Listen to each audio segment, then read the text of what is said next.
La République du Rwanda a abrité du 16 janvier au 7 février 2016 la 4e édition du CHAN, le championnat d'Afrique des Nations de football. Compétition organisée par la Confédération africaine de football CAF depuis 2009, le CHAN est réservé aux joueurs africains évoluant dans leur pays. Pour cette édition 2016, 16 meilleures équipes africaines ont pris part à ce championnat très disputé. Selon les observateurs, l'édition 2016 était de loin la plus prolifique avec 80 buts marqués, un record par rapport aux précédentes éditions organisées en Côte d'Ivoire en 2009, au Soudan en 2011 et en Afrique du Sud en 2014. Ils ont aussi noté que le niveau de jeu était plus élevé et homogène. Une belle preuve de l'amélioration du niveau de compétition des championnats nationaux du continent africain. Le Cameroun, une des plus grandes nations de football du continent, a pris part à la compétition. Il a décroché la 7e place sur les 16 participants, éliminés en quart de finale face à la Côte d'Ivoire le 30 janvier 2016.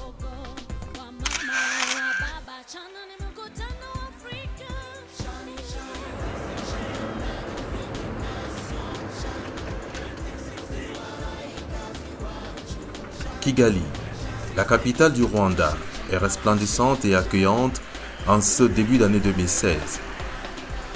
Elle reste la ville carrefour des différentes délégations en transit pour les villes abritant les rencontres dans les différents groupes. Le Rwanda compte environ 12 millions d'habitants sur une superficie de 25 338 km². Le Kinyarwanda, le français et l'anglais sont les 3 langues officielles. La monnaie ici est le franc rwandais. Ce 18 janvier 2016, au lendemain de la victoire du Cameroun face à l'Angola, 1-0, nous rencontrons le président de la FECAFOOT Tombi Aroko Sidiki et l'ambassadeur itinérant Roger Albert Mila. Les impressions de la veille restent d'actualité. C'est une équipe qui a été préparée en peu de temps. C'est des jeunes qu'on a récupérés comme ça pour mettre une équipe en place pour venir participer à cette CHAN. Je pense quand même que le discours d'avant-match et celui du match leur a un peu donné beaucoup plus de confiance. Et hier, nous étions très fiers d'eux parce qu'ils ont fait vraiment un match plein. Je pense qu'il y a lieu d'espérer. C'est une équipe qui a travaillé depuis 3 mois ensemble, qui a fait un stage, je dirais, bloqué pendant 3 mois. Ça faisait longtemps qu'on n'avait pas vu ce genre de stage long courrier, comme je pourrais le dire. Ce n'est que dans les années 80, quand le Canon de Yaoundé ou le Tonnerre, l'Union, quand ces équipes-là préparaient les coupes interclubs de la CAF, que les clubs donc se préparaient aussi longuement. Donc je pense que c'est une équipe qui a une certaine homogénéité, une équipe qui a développé déjà, on va dire quoi, une certaine complicité à force de vivre ensemble, une équipe qui fonctionne comme un club. Et donc, moi j'ai fort espoir que c'est une équipe qui va faire du chemin. Avec l'aide de Dieu, je pense qu'on ira au second tour. Face au nouveau président de la FECAFOOT, nous avons pu avoir de lui les projets qu'il nourrit pour le football camerounais. Les infrastructures étant un peu le ventre mou de notre football, nous avons jeté notre dévolu d'abord sur la construction des pelouses pour permettre donc à ces jeunes-là de s'exprimer. Vous avez vu vous-même cet après-midi un stade comme celui de Houillé, une pelouse synthétique. Heureusement quand même qu'au Cameroun, nous avons la pelouse synthétique à Oja, donc les enfants étaient un peu habitués déjà à ces synthétiques-là. C'est pour ça que nous pensons que nous devons vulgariser ce genre de pelouse, les mettre partout dans la République et ça profitera aux jeunes générations. Et à partir de là, ce que nous voulons faire donc pour le football camerounais, peut-être qu'on n'aura pas les résultats dans l'immédiat, mais ce qui est sûr, dans les années qui viennent, les Camerounais seront fiers du travail et je pense que ça va créer en fait un boom dans tout le pays et avec tout ce que nous pouvons imaginer, les résultats, les emplois d'ailleurs pour les anciens joueurs, les emplois pour les jeunes joueurs qui, certainement après une bonne formation, vont devenir des joueurs professionnels au Cameroun comme à l'étranger. C'est des pensées portées vers le futur, alimentées par les projets du président de l'Africafoot, que nous quittons Kigali le lendemain pour nous rendre dans la province du sud du Rwanda, Butare. Butare est une province de 100 000 habitants environ, c'est la 3e ville du pays. La région compte plusieurs universités et grandes écoles de formation. Elle est encore appelée la cité intellectuelle du pays. Ouye est l'un des 8 districts que compte Butare. C'est ici que les Lions A' ont établi leur base lors de ce premier tour. La ville reçoit 4 équipes logées dans le groupe B. Il s'agit de l'Angola, de l'Éthiopie, de la République démocratique du Congo et du Cameroun. Ici à l'hôtel Mater Bonicontili, c'est 19 janvier 2016 en matinée. L'heure est au petit déjeuner avant la séance d'entraînement de la matinée.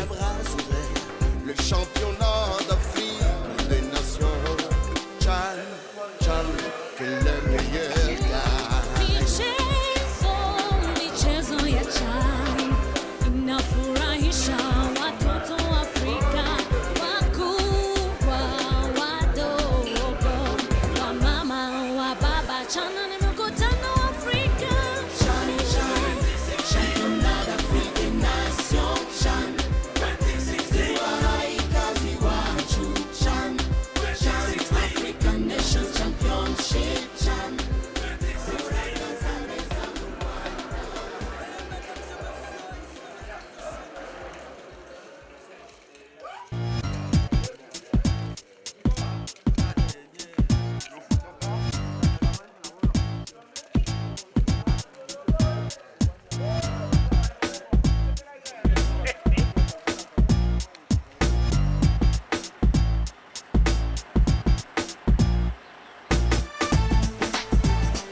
Non loin de l'hôtel, après le petit déjeuner, l'équipe se retrouve sur la pelouse réservée pour l'entraînement.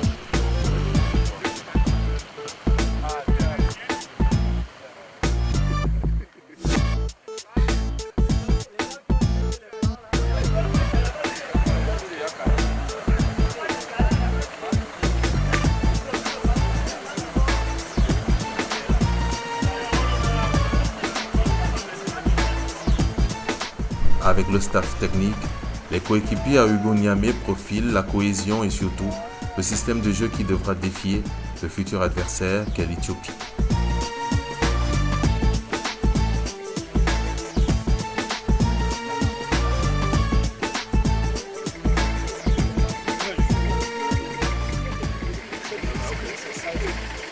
Le Cameroun montre l'exemple là.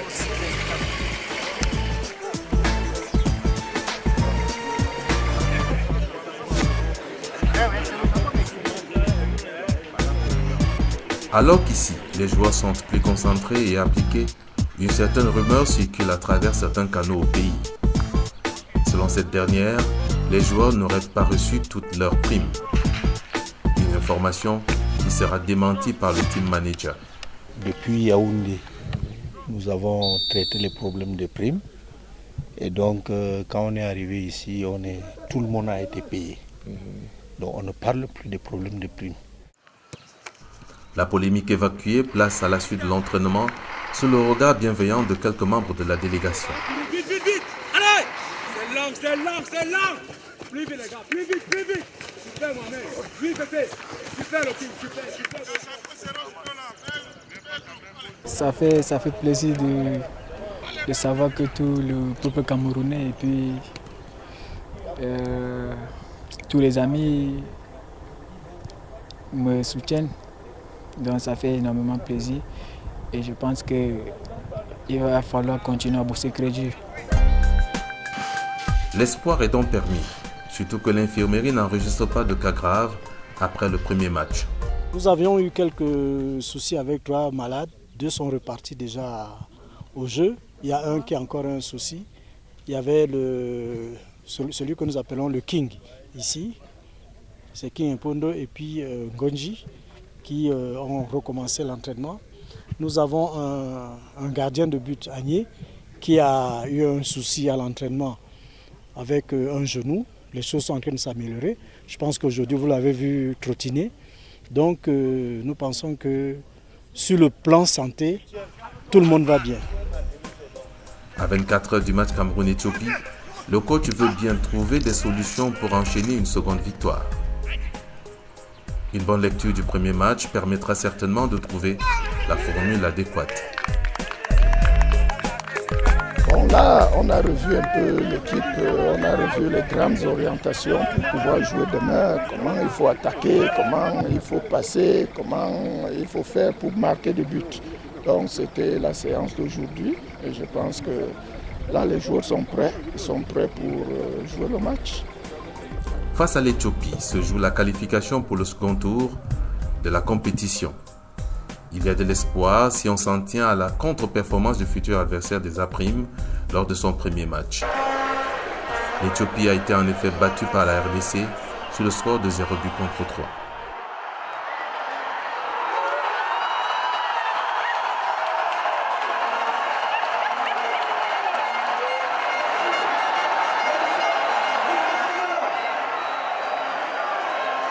Notre objectif est de prendre 3 points pour qu'on se qualifie. Voilà notre objectif. Donc, si le match est très difficile, peut-être ce sera nul, mais nous, je pense que nous n'avons pas envie de perdre. Ce 21 janvier 2016 à Ouyé, 4 jours depuis notre présence dans la tanière des A', nous sommes enfin au stade, à quelques minutes de la confrontation Cameroun-Éthiopie.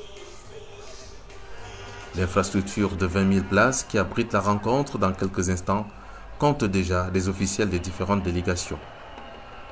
Parmi eux, le président de l'Africa Foot Tombia Oko Sidiki, l'ambassadeur Roger Mila qui aura attiré l'attention des Poulains de Ntungopile la veille sur la qualité du jeu des Éthiopiens malgré leur défaite du premier match, les représentants du ministère des Sports et de l'Éducation physique, les autres hautes administrations venues contribuer au bon parcours des Lions A' sont aussi là.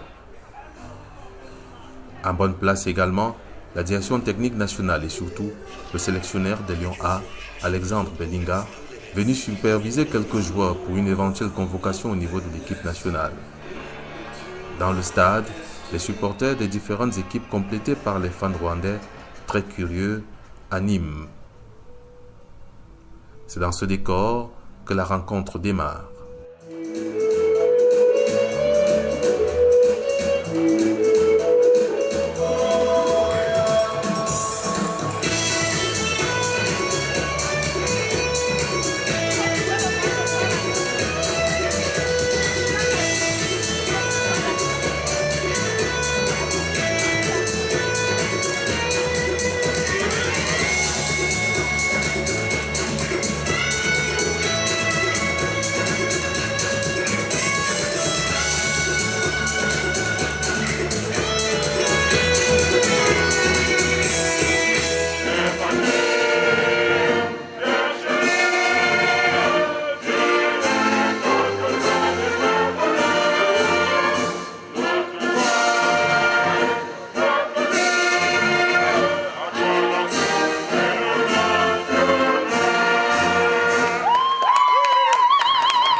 Elle sera interrompue du fait de la rupture d'énergie électrique, le groupe électrogène n'ayant pas pris le relais.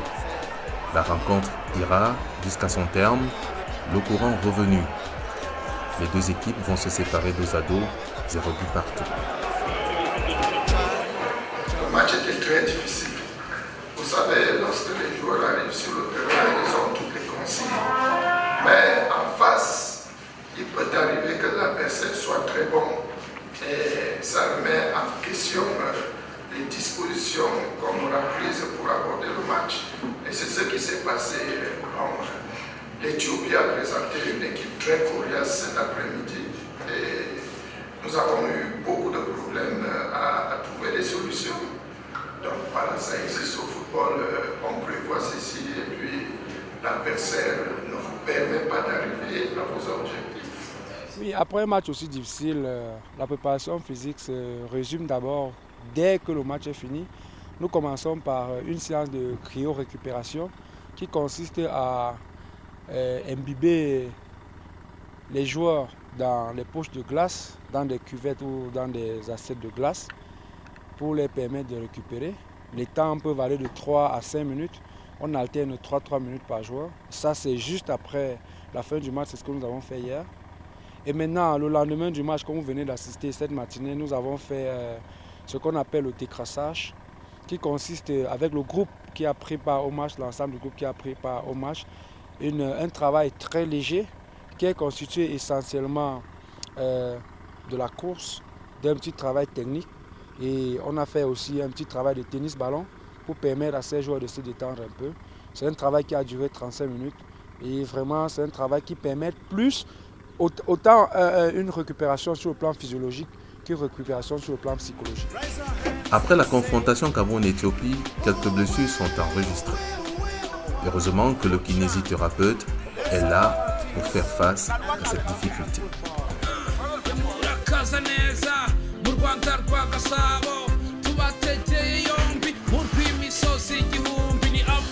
National Championship bose bahatanira kwitwara Rwanda rw'ibiyaka n'ibirunga ibihugu 15 iwacu mugubwe neza mu gicumbi cy'umutuzo umucyo no kwidagadura muzahore mugaruka ducenga ruhago.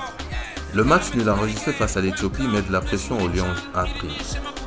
Le futur adversaire, la République démocratique du Congo, du sélectionneur Florent Ibenge enregistre 6 points sur 6 après 2 matchs remportés face à l'Éthiopie, 3 buts à 0 et 4 buts à 2 face à l'Angola.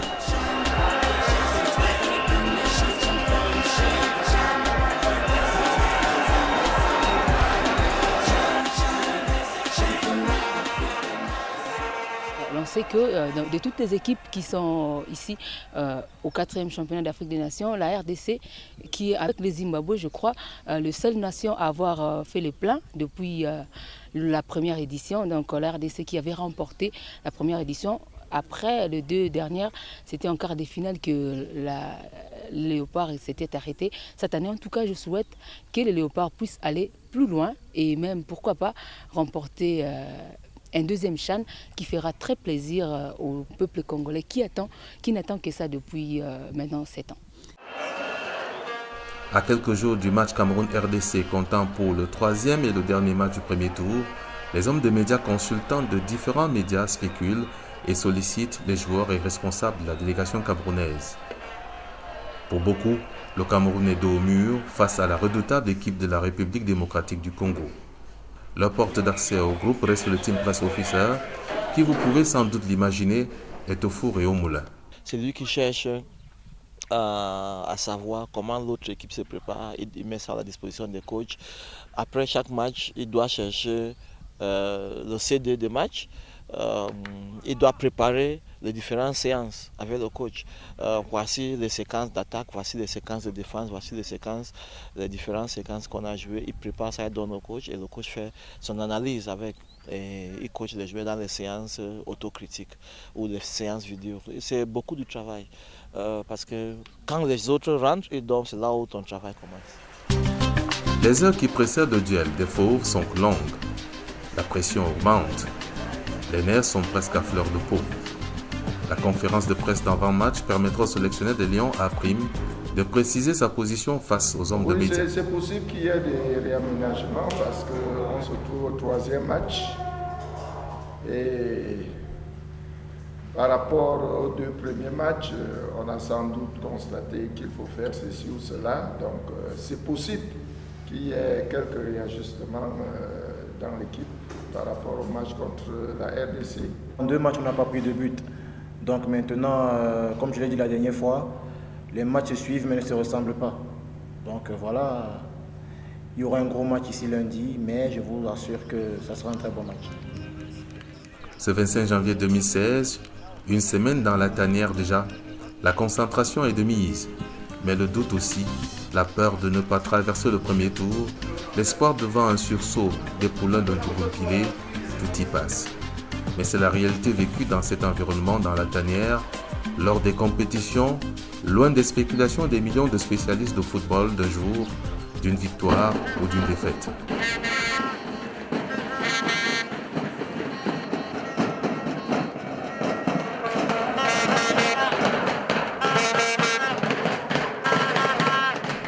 Bon, c'est un match de titan, quoi. Donc, il y aura de l'ambiance, mais surtout on veut gagner, on est là pour gagner. Donc, c'est vrai, le Congo est déjà qualifié, mais ils ne vont pas se laisser faire. Donc, on espère voir un beau match et on espère gagner. Oh, moi, je suis Camerounais, on ne peut que gagner. Bon, je peux que gagner peut-être 2-0. C'est bon, puisque le Congo n'aura plus beaucoup à perdre, donc avec beaucoup de pression, on pourra gagner le Congo et se qualifier aussi pour le deuxième tour. Au stade Houillé, à quelques instants du match Cameroun-République démocratique du Congo, les supporters présents ont choisi leur camp. Les plus indécis attendent de voir le spectacle avant de se décider.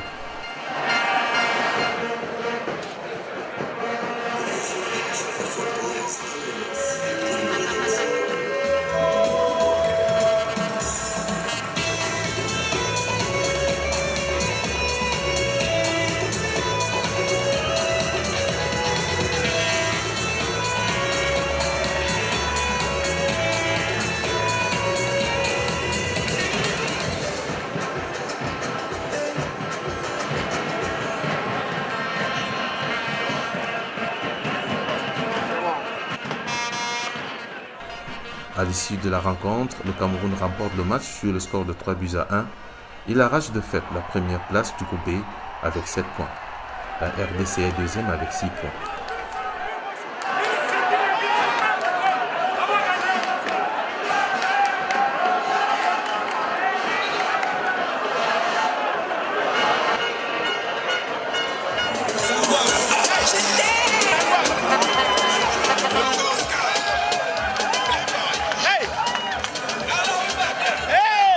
Les leçons de l'échec de la RDC seront tirées au cours de la conférence de presse d'après-match qui suivra par le sélectionneur des Léopards. Je ne me sens pas bien puisque c'était le discours, c'était de garder la première place. Parce que la première place nous permettait de rester ici. Non seulement de rester ici, mais en plus d'aller jouer, de ne pas changer de surface de jeu, de rester sur un terrain synthétique. Et ça nous permettait, en cas de victoire en quart de finale, de bénéficier d'un jour de repos supplémentaire par rapport à l'adversaire. Donc on avait dit, on l'avait répété à tout le monde, mais bon, les réalités du terrain ont fait qu'on est battu aujourd'hui. Donc déjà en tant que compétiteur, on n'aime pas perdre. Mais voilà, là je suis dans la peau de celui qui a perdu, donc je ne suis pas très bien. Bravo Cameroun. Pour les Camerounais, on note une joie mesurée. Le premier tour est achevé avec une victoire sur la RDC. Évidemment, on a observé la RDC parce qu'on savait qu'on allait avoir un match avec eux. On a relevé tout ce qui était bon chez eux et on s'est dit que bon, il ne faudrait pas qu'on prenne beaucoup de buts comme les autres équipes. Donc nous, on a pris nos dispositions pour ne pas prendre beaucoup de buts. Bon, et on a demandé à nos joueurs de jouer. Et puis ils ont découvert qu'il y avait des failles dans leur défense. Bon, ils ont marqué des buts. Donc nous, on venait jouer vraiment pour faire un bon match. Et puis, ils nous ont permis de gagner. Les Lions A' terminent en tête du groupe B, basé à Houillé avec 7 points, 2 victoires et un match nul, 4 buts marqués et 2 buts encaissés. Pour les quarts de finale, les Lions A' croisent le fer avec la Côte d'Ivoire qui a terminé deuxième dans son groupe. Les deux équipes partagent désormais le même hôtel. Les quarts de finale du CHAN sont une autre étape du championnat. Après la qualification, l'équipe a reçu la prime de qualification promise par la FECAFOOT. La sérénité est de mise. Au lendemain de la qualification, place aux entraînements.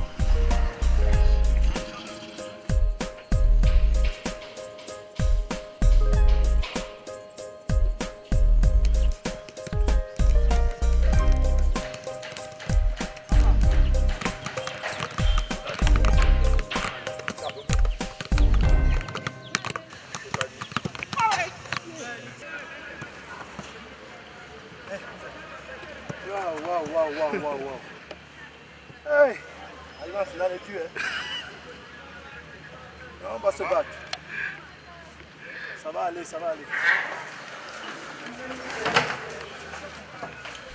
Au sein de la tanière, hors du stade, la vie continue. Dans les chambres de joueurs, chacun essaie de gérer son temps comme il peut. Salut Capi. Ouais, salut. Bien dormi.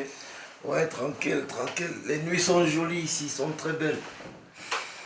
Là, à l'approche de notre derby, ah là.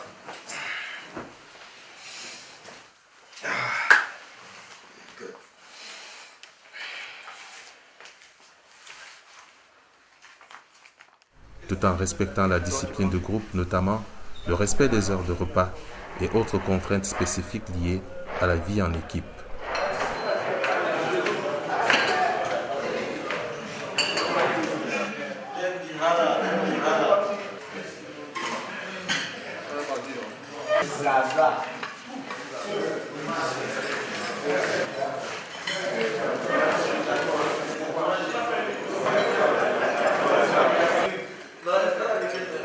Le 27 janvier 2016, 2 jours après la qualification pour les quarts de finale, la délégation va découvrir la ville de Houillé, ses infrastructures et sa population si accueillante. Cette sortie est une bouffée d'oxygène pour s'évader le temps de la découverte.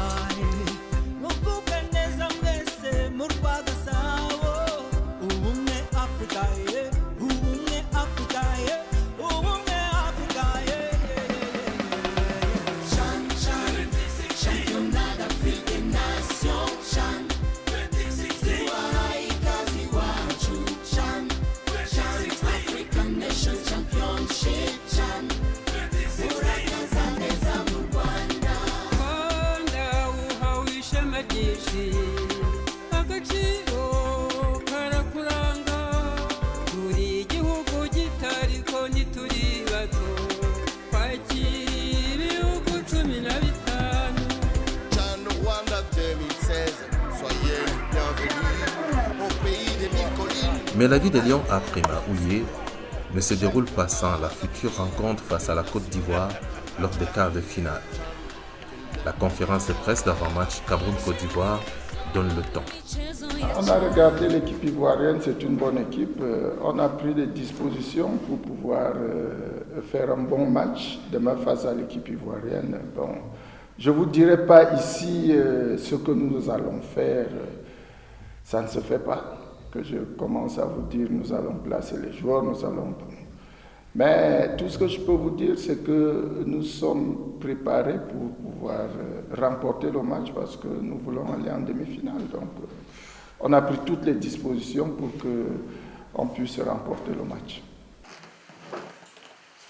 La veille de la rencontre, ce 29 janvier 2016, 12 jours dans la tanière, quelques Camerounais, pour la plupart des religieux et des étudiants en théologie au Rwanda, autour du révérend Yves Ateba, célèbre l'Eucharistie avec les poulains de Ntungulpile.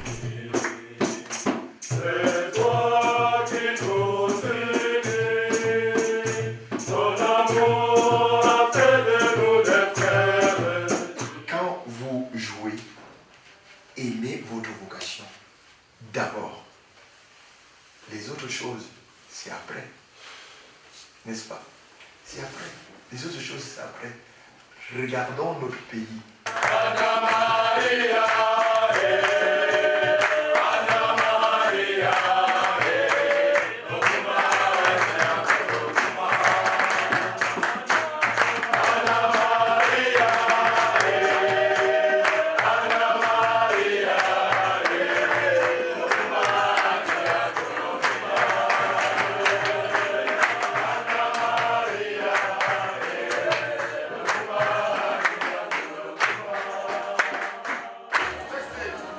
Le 30 janvier 2016, jour de quart de finale, les acteurs se retrouvent au stade de Houillé. Les performances des Lions A', les précédentes rencontres, ici ont convaincu plusieurs fans rwandais et africains.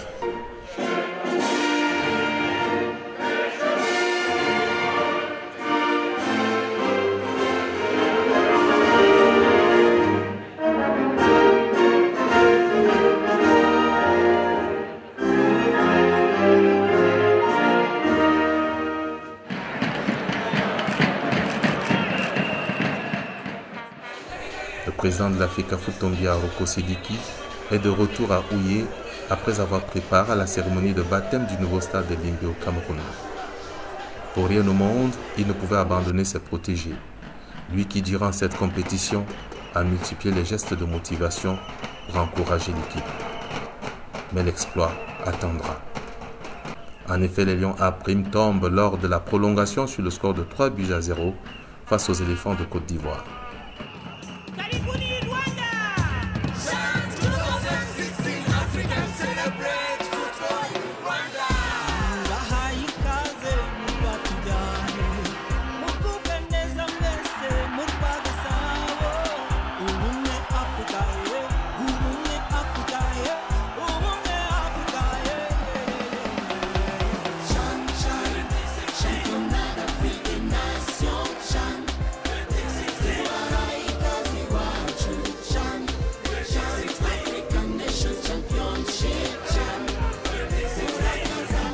Le parcours des Lions A' s'achève en quart de finale lors de cette 4e édition du championnat d'Afrique des Nations Rwanda 2016. Il termine à la 7e place sur 16. Non, ce que j'ai envie de leur dire, c'est de continuer à travailler dur, de croire en leur pays, de montrer le meilleur d'eux-mêmes, parce que c'est un peu ce que le chef de l'État, son Excellence, M. Paul Biya, attend de nous.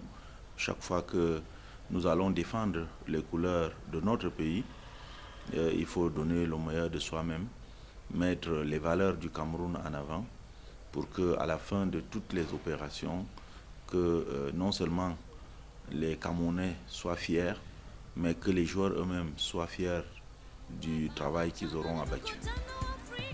La compétition aura permis de découvrir de nouveaux talents pour les compétitions à venir.